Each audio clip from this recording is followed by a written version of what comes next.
નમસ્કાર, આપ જોઈ રહ્યા છો લખતર ન્યૂઝ અપડેટ ચેનલ। તમામ સમાચાર અને અપડેટ મેળવવા માટે ચેનલને સબસ્ક્રાઇબ કરો અને બેલ આઇકન પર ક્લિક કરો જેથી તમામ સમાચાર અને અપડેટ તમને મળી રહે।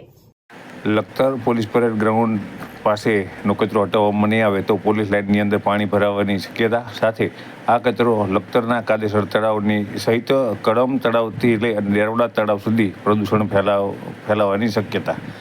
લખતર પોલીસ પરેડ ગ્રાઉન્ડના અને સ્ટેશન રોડ ઉપરની વચ્ચેની ખાડની અંદર મોટા પ્રમાણમાં પ્લાસ્ટિકનો કચરો પડ્યો છે। આ કચરો હટાવવામાં નહીં આવે અને આગામી ચોમાસાની અંદર વરસાદ આવશે ત્યારે પોલીસ લાઇનની પાસેથી જે પાણી વહે છે તે લખતર પોલીસ સ્ટેશન પાસે થઈ તાલુકા પંચાયતના નાળામાં થઈ અને કાદેસર તળાવ તરફ જાય છે, તેમાં પ્રદૂષણ થશે।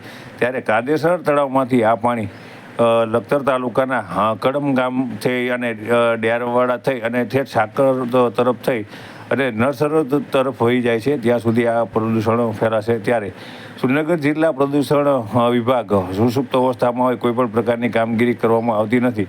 તેના દ્વારા આવા જે વિસ્તારો છે તેનું ચેકિંગ કરી અને ખાસ કરી તેને સાફ સફાઈ કરાવવી જોઈએ, જેથી કરી અને જે આ પ્રદૂષણ ફેલાવે તેવો કચરો છે તે આગામી સમયની અંદર તળાવના ગામડાઓના તળાવના પાણી પ્રદૂષિત કરે તે પહેલાં તેને સાફ સફાઈ કરે એવી જરૂરી છે। જે પ્રદૂષણ વિભાગ દ્વારા લખતર ગ્રામ પંચાયતને નોટિસ આપવામાં આવે તે અત્યંત જરૂરી છે।